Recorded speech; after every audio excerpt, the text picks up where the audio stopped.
On to the topic of today's lecture. And today's lecture is the importance of George Washington. We're going to be talking about George Washington today.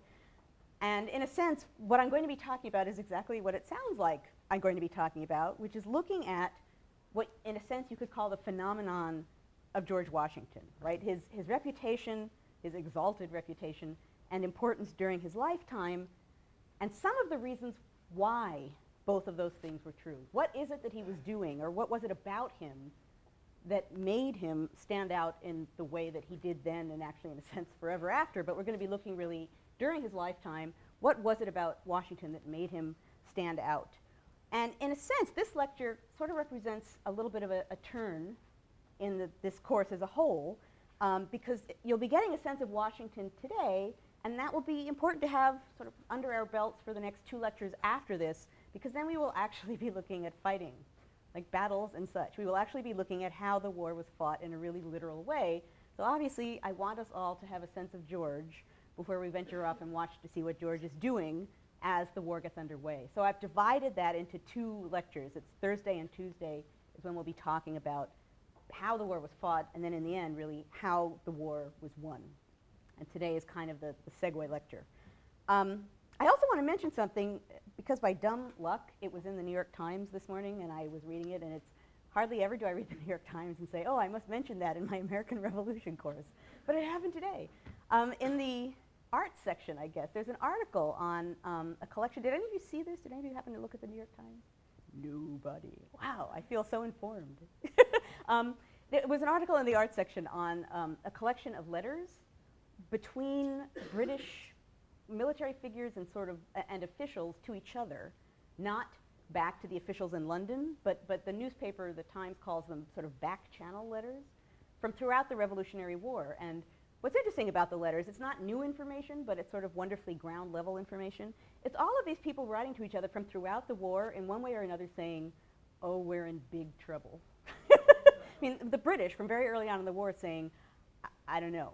I mean, so at the same time that they're writing back to London and reporting, our military forces are strong and we are supreme and we will, of course, win this war for the greater glory of Britain and the colonies will be back to where they should be. They're writing to each other and saying, I don't know, what do you think about this? Because this is really tricky. And I don't know if we're going to be able to do it. I don't know if we can get enough men here. That logistically, this is a disaster. They hate us. It's hard to be hated. And there's all these really interesting letters. I'm sure you can go find it online. But and I'll mention it more when I'm actually talking about the war and why the British are doing what they're doing and the logic behind what the Americans are doing. But I thought it was actually really interesting that by just dumb luck, that appeared today. And again, it's something that it's not a new realization, but it's an interesting thing to be reminded of, that as powerful as the British Army is, and as much as you would assume at the time they would assume things are going to go swimmingly and we're going to just sweep this up in no time, there are all these sort of back channel letters of people on the ground who are actually, in a sense, being very realistic about it and saying, this is really hard. This is really tricky.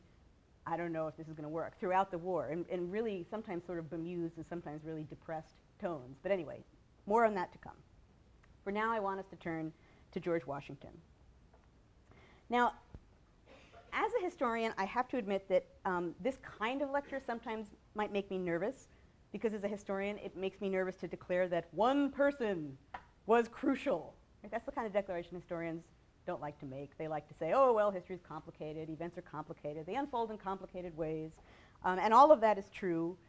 That said, in many ways, Washington actually was crucial, not just to the Revolutionary War effort, but equally, if not more important, as we're going to see later in the course, to the launching of the new government under the Constitution. I'll talk a little bit more about that in the last lectures of this course.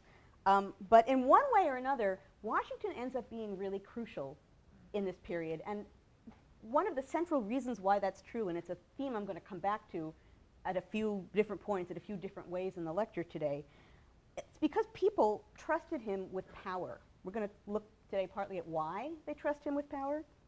But in one way or another, throughout this period, people trusted him with power, and in an age and among a people who were really wary about power, about tyranny, about where power was being placed, this is a very big deal, to be the person that people trust with power. It matters a lot.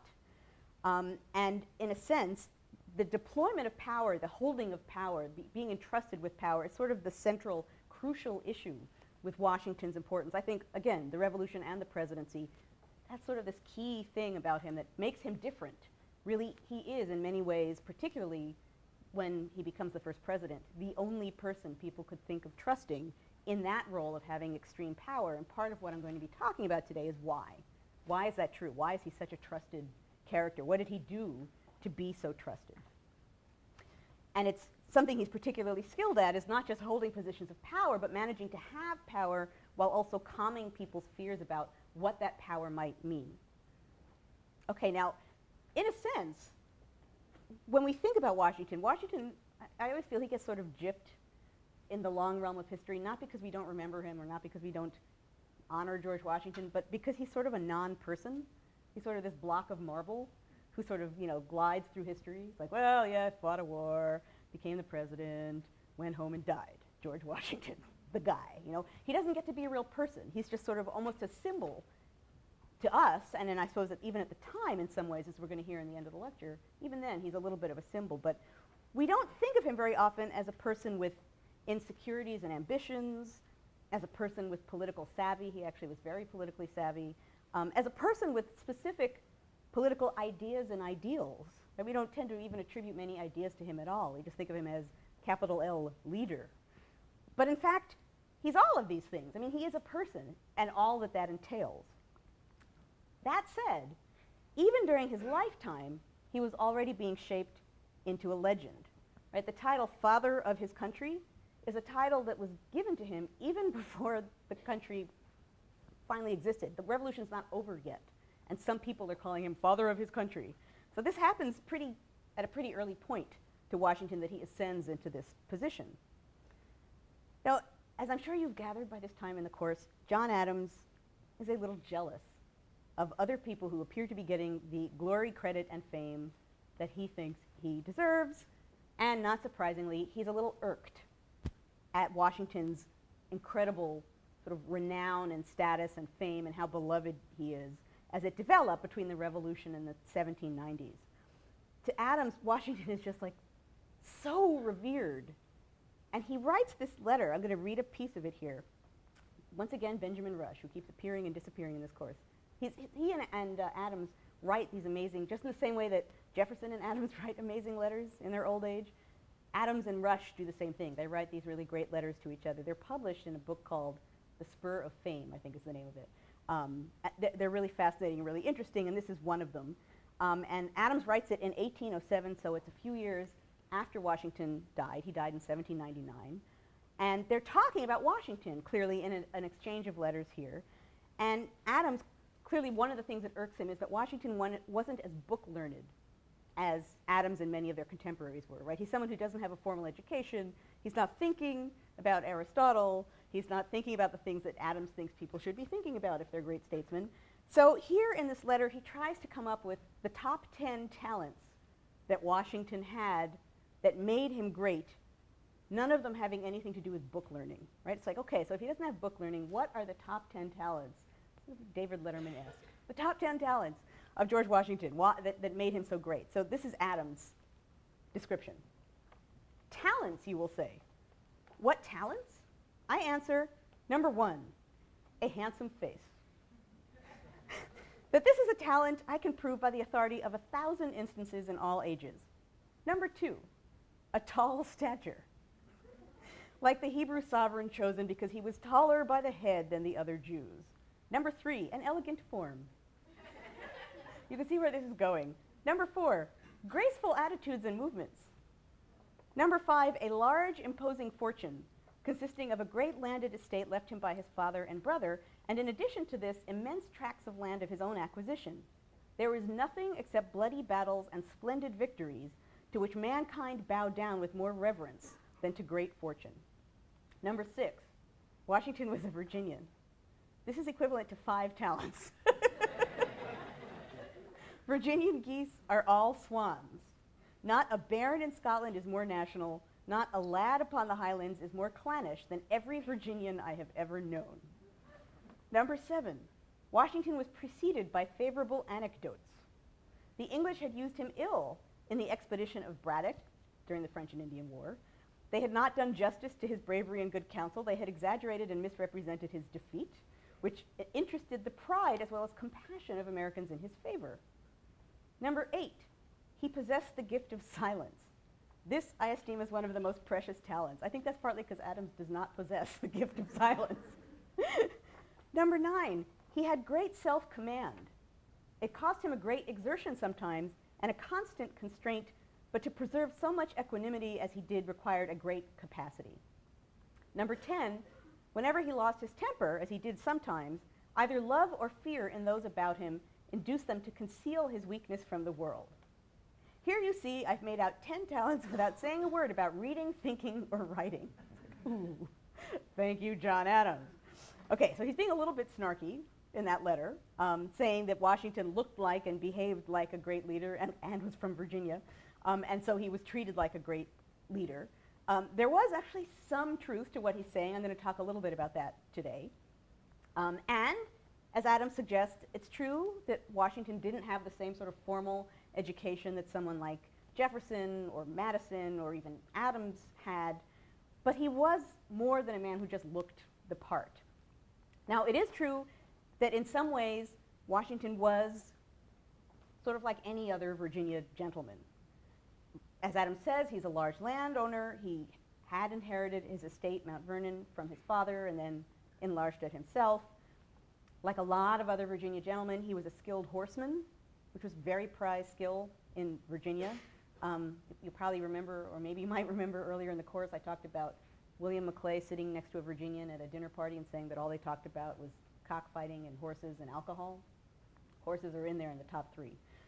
So being a good horseman was very valued. In Washington, some called him like the finest horseman in the country. So he was impressive. I did mention last time at Mount Vernon when I saw him on that horse and said, "My, he's impressive on the horse," and then basically repeated what I'd read 1,000 times in everyone else's letters. He really looked impressive on the horse. He did. I can vouch. Somewhat less expected one. Washington was a good dancer. Things you never knew about George Washington. He was a good dancer, which sounds seemingly trivial, but again, as a gentleman generally, and as a Virginian specifically, being a good dancer is another way of sort of publicly displaying your superior breeding. Adams mentions grace, dignity, all of these things that would make a gentleman noticeable and someone who would seem to be superior. Dancing is one of them, and luckily he's a good dancer and he liked dancing. Not the image we have of George. Also, like other gentlemen of the time, Virginian and otherwise, Washington was ambitious. And this is going to come up again. He doesn't necessarily always look ambitious, but he was ambitious. He did want to earn status and reputation. He was ambitious to better himself. During the French and Indian War, he struggled to raise himself within the ranks of the army, and for the entirety of his life, he was very focused on protecting and preserving his reputation. He talks about it a lot. When he makes a big decision about should I do this or should I not do this, it's clearly part of that decision is what will this do to my reputation? And Alexander Hamilton, who served in one way or another at Washington's side for many years, first as an aide during the war and then as Washington's first Secretary of the Treasury, Hamilton is someone who really knew that if you wanted to get Washington to do something, you played the reputation card, right? Well, if you don't do this, sir, it may affect your reputation. So one way or another, if it might affect his reputation, Washington's going to take it very seriously. So he very much thought about what anything that he did would do to his reputation. And what that actually means is when he does take these positions of great power and responsibility, he's earning reputation, he's also risking reputation, and I think he realizes both things, but I'll come back to that momentarily. Okay, so a large landowner, skilled horseman, good dancer, ambitious, protective of his reputation. All of these things would have been true of many gentlemen from throughout this period. And plus, of course, this is obvious but worth stating because we forget it when we talk about Washington. Like any other gentleman of the period, Washington was human, right? He could be self-interested, he could be gloomy, he could get excited. He was all of these things at various points during the war and after. He sometimes doubted himself, he got bored, he got tired of all the pomp and ceremony that basically surrounded him for the last 25 years of his life. There's a story of him as president. He really didn't like all the pomp surrounding him as president, And there's several stories, actually, more than once. He was seen giving like a ceremonial dinner as president, sitting at the head of the table at this formal dinner, staring into space and sort of banging a piece of silverware on the table, like, like so not wanting to be there. He's so uninterested in what was going on. Again, he's all of these things, including human, as other gentlemen all were. But there is something about Washington that was different, and in a sense, there had to be something different to put him in the exalted position of being quite literally, as one of his friends said at his death, first in war, first in peace, and first in the hearts of his countrymen. So how can we explain the phenomenon of George Washington? And what I'm going to talk about here in the answer basically is an answer with three parts. The first part, as we're about to see, has to do with Washington personally. He's a man who was extremely skilled at shaping his public image, at controlling himself and presenting to the world what he wanted them to see. Related to that, so part of that same thing, he was very skilled at sizing up a situation and figuring out just what sort of statement or action it required. He was often a really brilliant political strategist, and a lot of people during his lifetime and after praised his good judgment. That's always the word they use, he had good judgment. He was someone who could survey the opinions of lots of people, ask all of his advisors for advice. They often, more than often than not, had conflicting advice. He would take it under advisement, he'd consider things for himself, he'd come to a conclusion and he'd act on it in a way that everyone always thought was calm, considered, thoughtful. He was someone who had good judgment and didn't act impulsively. So one reason for the phenomenon of Washington, as I'll talk about in a moment here, has to do with his self-presentation and concrete skills in presenting himself as a leader. The second way in which he earned his reputation has to do really with the simple fact that he's the right person with the right talents, the right place, the right time. You know, people often, when they look at this time period, in one way or another, they ask the question, well, why in this period where there's so many great men? Like, what was it about this period that you have Washington, Jefferson, Adams, Madison? Why all then? And I think part of the answer has to do with the right people in the right place at the right time. I've talked earlier in the course about how, as young men, this is a generation of people who were trained by reading things like Plutarch's Lives to think that one of the sort of noblest and grandest things you could ever do is to be the founder of a nation, to be a great statesman. So you have a generation of young men who are trained to think that that's true. And then that generation happens to be there when there's a nation being founded. Right? That's sort of a great, for them it's great, and they see that. They understand, oh my gosh, this is the greatest thing I can do, and I can do it. Who knew?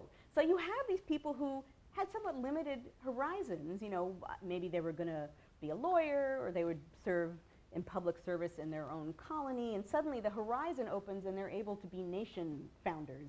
And they know it, and they rise to the occasion to promote themselves and to do public good, to do both things at the same time, take advantage of the opportunity, and act.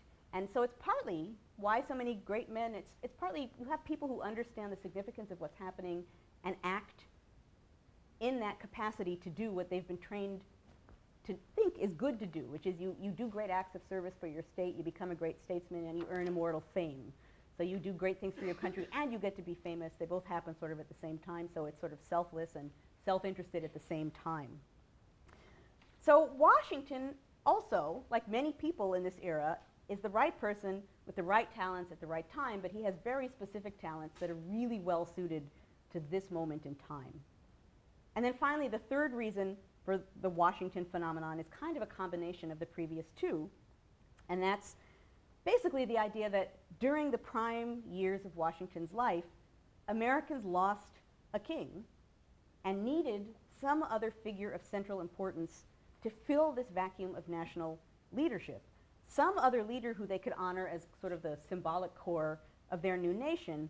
And Washington, because of who he was, because of who he presented himself as being, because of what he did, because of the ways in which he tried deliberately to conform with prevailing feelings about leadership and about doing things like leading armies, he really ends up being the right man for that job. So for all of those reasons, Washington ends up being the father of his country, even before the country is officially a country, when it's still fighting its war. So let's turn now to those three reasons. Let's start with reason number one, which is Washington and self-presentation.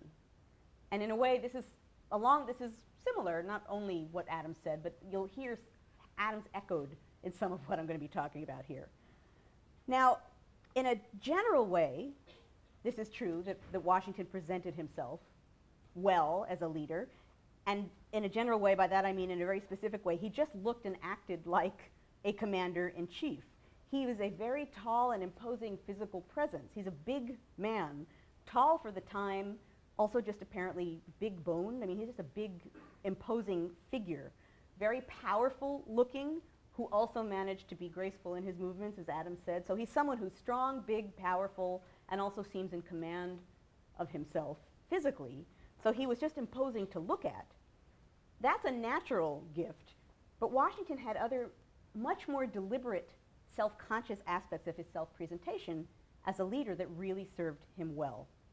And as Adams sort of hints, one of them is his self-control, which was remarkable, and he really was controlling his passions for most of the time. Now, I will say that any gentleman of the period would have been expected to display like self-command or self-control as a sign of his superior character, and the ultimate example of that, of course, is dueling, right? Gentlemen are the ones supposedly who duel in this time period, and part of what you're doing when you duel is you're showing that you're willing to risk your life to defend your honor by standing on the field of honor against someone who is going to be shooting at you, and you need to have complete self-command and mastery of your passions and stand there dispassionately allowing this other person to shoot at you. Right? That's the ultimate example of what they would have considered in this period to be gentlemanly self-command or self-control. For Washington, self-command was particularly important because, as Adams suggested, he really did have a pretty impressive temper. He kept it under control most of the time, but he did lose his temper on a number of occasions, and the reason why we know that is people who were there and saw it were very impressed, and they usually wrote it down. Like, ooh, guess what happened today? So people tend to take note because it was impressive, scary. He's this big guy, and he would just, when he lost his temper, he really lost his temper. A great example of it, it happens a number of times through the Revolution, and I actually went off looking to see if I could find a very specific example. Couldn't find one that I had enough specific information on to offer, so I'm going to offer this other one only because I have a quote associated with it, and it's a story that always makes me happy. So even though it's from his presidency, it's the same George. There's an instance of Washington really, really just losing it during a cabinet meeting in which one of his cabinet members came in with a cartoon from a newspaper making fun of Washington, and Washington just lost it. You know, just he didn't like being president. Everyone was making fun of him. He just lost control and literally like went into a screaming rant. I never wanted this job. I never wanted this job from the moment I took this job, and I've never wanted it any moment since. I mean, just like screaming, ranting. We know this, of course, because Thomas Jefferson took notes on it, right? Like, you won't believe. Right? This is personal notes, but he wrote down his version of what he heard. But my favorite part is apparently this was a really impressive rant. And in Jefferson's notes, he describes the rant, and then at the end of the rant, he writes in his notes, an awkward silence ensued. And then adds, some difficulty resuming our conversation. And you can just hear, you just sounds like you're in the room, like, okay, now what do we do? Can we go home? You're scary, George, you scared us. Okay, so mastering your passions is vital for anyone to be a trusted and admired leader. For Washington, considering his temper, it's very important, and he did master his feelings, his temper, most of the time. But he did more than just try not to display his temper. He actually tried to suppress any sign of his feelings. He didn't want people to be able to read him. He actually wanted to appear sort of dispassionate, someone that you couldn't tell what he was thinking. And he apparently did that reasonably well, but also it's clear that he did it really, really deliberately, because there's an account of someone who went to visit him towards the end of his presidency and supposedly commented to Washington, "My, sir, you look eager to get back to Mount Vernon." And Washington replied, "No, my countenance never yet betrayed my feelings," right? You don't know I'm looking forward to getting back to Mount Vernon. You can't tell what I'm feeling on my face. Okay, yes, sir. But clearly he's trying to present a version of himself, probably maybe successfully or not successfully, but largely some of the time successfully, as this sort of dispassionate, in command, in control kind of a leader.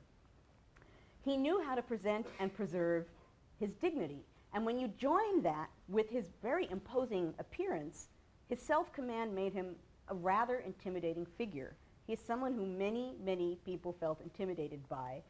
Great story that I have to tell. I can't resist a good story. Basically, as I'm writing these lectures, I'm like, oh, this means I can tell this story, and then I write it right into the lecture.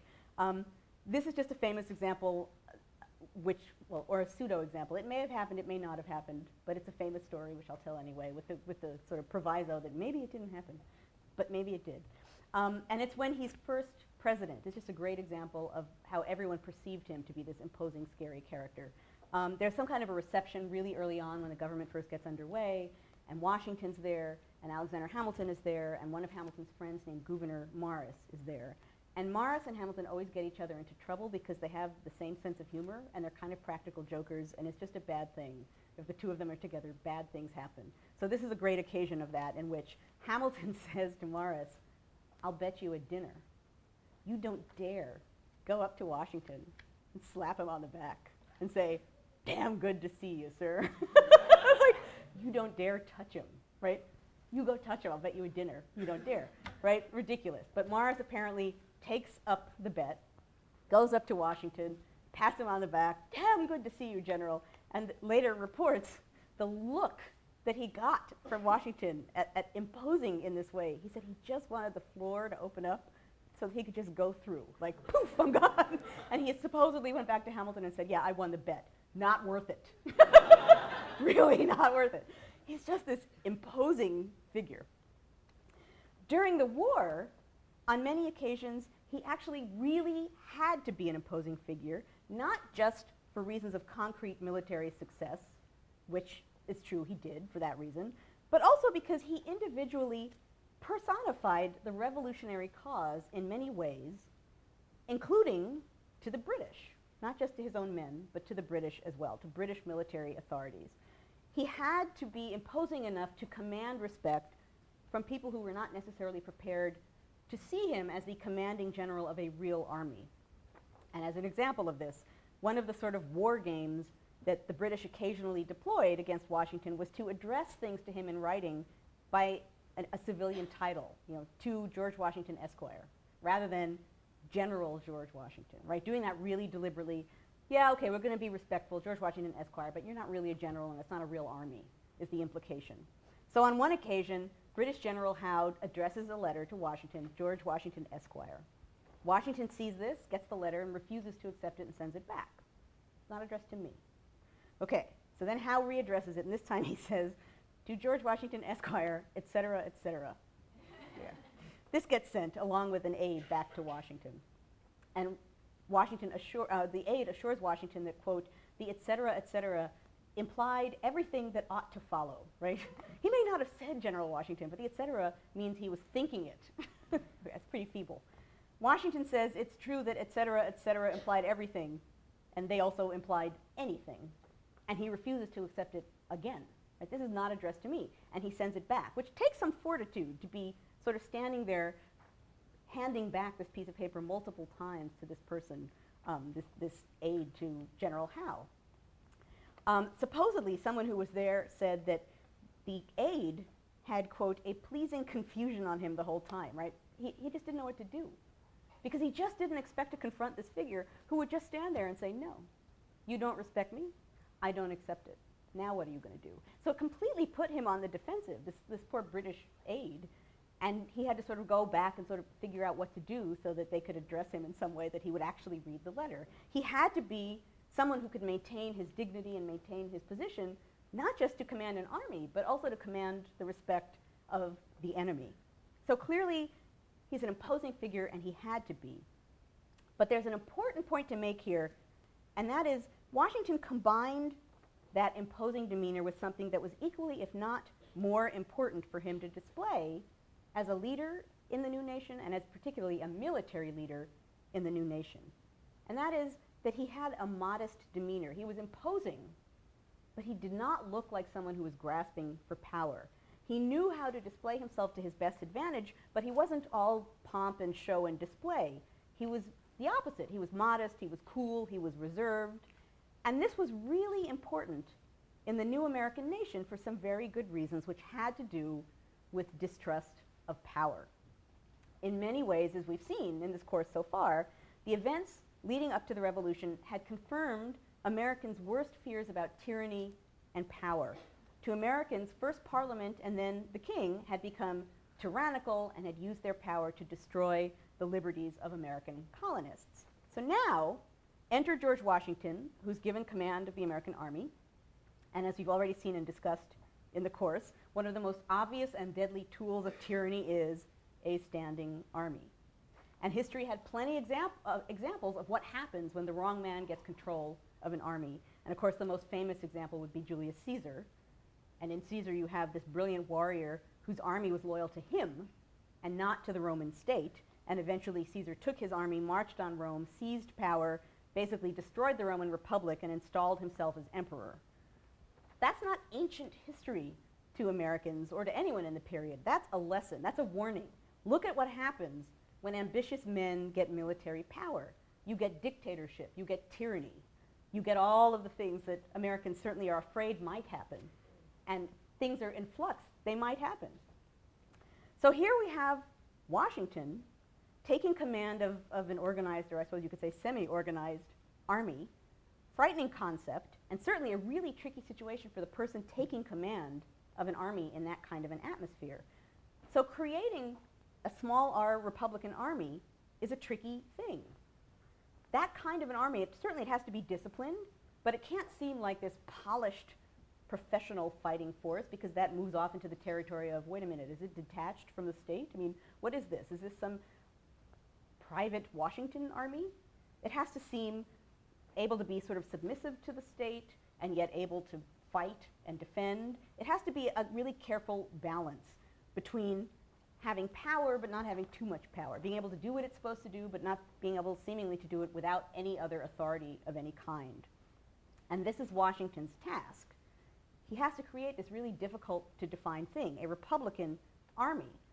And we've already seen how hard it would have been just generally to create an army out of people from all of these different colonies and then finally all of these different states who don't necessarily see eye to eye and they haven't worked together before and they care more about their locality than about anywhere else. So there are all these basic logistical problems with the army, and now add this one into the mix, right? Which is, an army is something people are very, very nervous about, and now he's going to be the guy who's taking command of it. Now Washington was really aware of all of these prevailing fears about power-hungry tyrants and armies, so he did literally everything that he could do to prove to Americans inside the Continental Congress and outside of the Continental Congress that he was not seeking power. Rather, he was accepting power. It was being given to him, but he was not seeking it. And here you can see his good judgment as well as his skillful self-presentation in play. He's really sensitive to these prevailing fears, and he's really skilled at appeasing them. So for example, listen to what he says in his address to the Continental Congress after he's nominated as Commander-in-Chief of the Continental Army. Okay, this is his address. He makes a very brief address, a statement to the Congress. Though I am truly sensible of the high honor done me in this appointment, yet I feel great distress from a consciousness that my abilities and military experience may not be equal to the extensive and important trust. However, as the Congress desire it, I will enter upon the momentous duty and exert every power I possess in the service and for support of the glorious cause. I beg they will accept my most cordial thanks for this distinguished testimony of their approbation, but lest some unlucky event should happen unfavorable to my reputation, I beg it may be remembered by every gentleman in the room that I this day declare with the utmost sincerity I do not think myself equal to the command I am honored with. Okay, he's just been given the command of the army and he says, I'm going to do it, I'm going to try my hardest. I don't think I'm up to the task. I don't think I'm good enough for this, but I'm going to try my hardest. Now, given that I've already described how he showed up to the Congress in a military uniform, basically saying, hi, I want this position, certainly he was not someone who was going to look away. He wanted this position of being Commander-in-Chief of the Army. And he then stands up and announces, I don't think I'm good enough for this, which might lead you to assume that it's an empty platitude, But it really isn't. It's the absolute perfect thing for someone in that position to say at that moment, because it reassured people, and this is very explicitly what he was doing, he's not an ambitious tyrant in the making.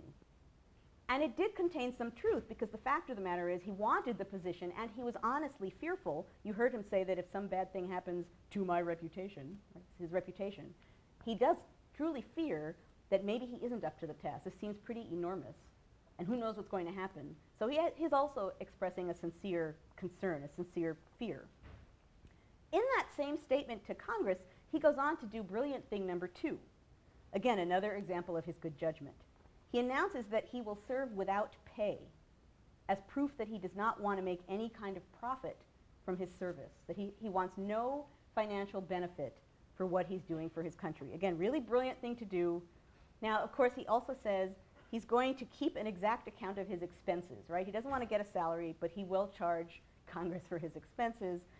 And there's an amusing book titled George Washington's Expense Account by Marvin Kittman that looks at what Washington was actually charging the Congress for. So it's not as though he, was spending a lot out of pocket. He did keep a careful account of all of his expenses as commander-in-chief.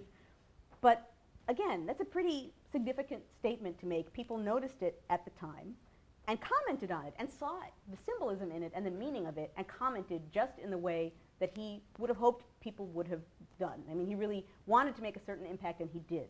So, for example, here is John Adams at the time, not afterwards with his 10 talents, but at the time. He says, "There is something charming to me in the conduct of Washington. A gentleman of one of the first fortunes upon the continent, leaving his delicious retirement, his family and friends, sacrificing his ease and hazarding all in the cause of his country. His views are noble and disinterested. He declared when he accepted the mighty trust that he would lay before us an exact account of his expenses and not accept a shilling for pay." Or as another congressman put it, "Let our youth look up to this man as a pattern to form themselves by, who unites the bravery of the soldier with the most consummate modesty and virtue." Okay, that's exactly the point that he's trying to make, right? That I'm going to take this large command, but I'm not looking personally to profit by it. And there we have witnesses that are exactly getting that message. Shortly thereafter, he made yet another symbolic gesture, another example of the way in which he's so good at appeasing people's fears. He gets a letter from the New York Provincial Congress with a little nervous passage in it, reminding him that when the war ends, he's expected to resign his position and return to civilian life. Okay, so this is a little nervous letter from New York saying, please don't be a military dictator after the war. Sincerely, the New York Provincial Congress. It's like, I don't know what they thought they would accomplish with that letter. But it's a valid fear. It's one that many people had. And again, Washington responds with a sort of model reply. He says, "When we assume the soldier, we did not lay aside the citizen, and we shall most sincerely rejoice with you in that happy hour when the establishment of American liberty shall enable us to return to our private stations in the bosom of a free, peaceful, and happy country." This is exactly what people would have wanted a military leader to say. I look forward to the end of the war where I and everyone else can all go home. End of army, end of power. And that letter and the New York letter that called it forth are both published in newspapers around the colonies. In both of these actions, Washington is styling himself after the sort of Republican ideal of a leader, right? Someone who's public-minded, he's self-sacrificing, he's virtuous, he's devoted to his country. There's a play at the time by British writer Joseph Addison titled Cato, which is based on the life of Cato the Younger, who defended Rome and Roman virtues against the tyrant Caesar. And that was highly popular in America at this time, and not surprisingly, it's Washington's favorite play. Washington has it performed for the troops. It's reprinted again and again and again in revolutionary America, and Nathan Hale's famous last words, "I regret that I have but one life to live for my country," are adapted from that play. That's the sort of ideal that Washington's trying to live up to.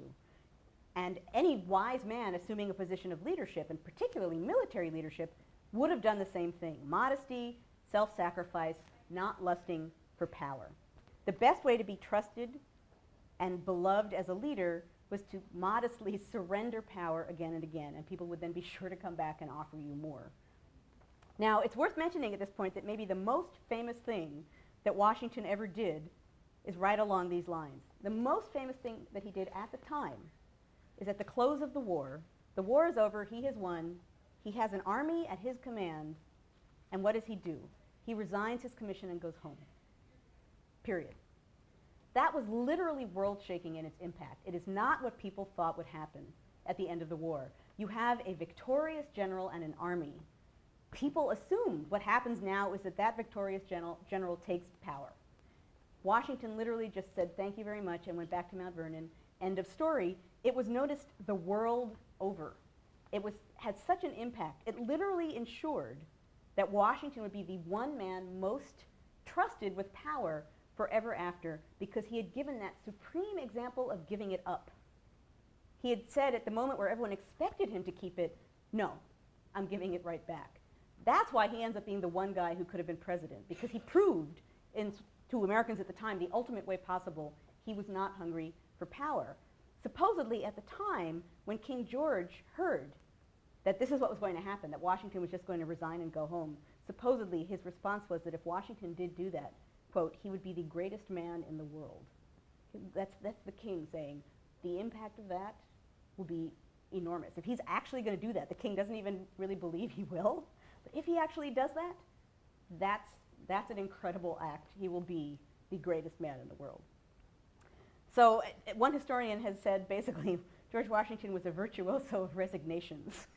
He perfected the art of getting power by giving it away. In a sense, that's true. It's not that he's being devious. It's not that he's sort of pretending to be modest because he wants power. It's that he understands people's fears. It's that he's serving in positions that he wants to serve, and he then also understands that his job after serving in them is to step away and allow future responsibility to be given to him again. He maintains this sort of ideal balance between ambition and modesty, and it's this ideal and sort of really necessary balance in America at the time where people were so scared of power, standing armies, monarchs, tyrants, dictators, all of these things sort of looming, and Washington ends up in one way or another proving again and again that he isn't any of those things.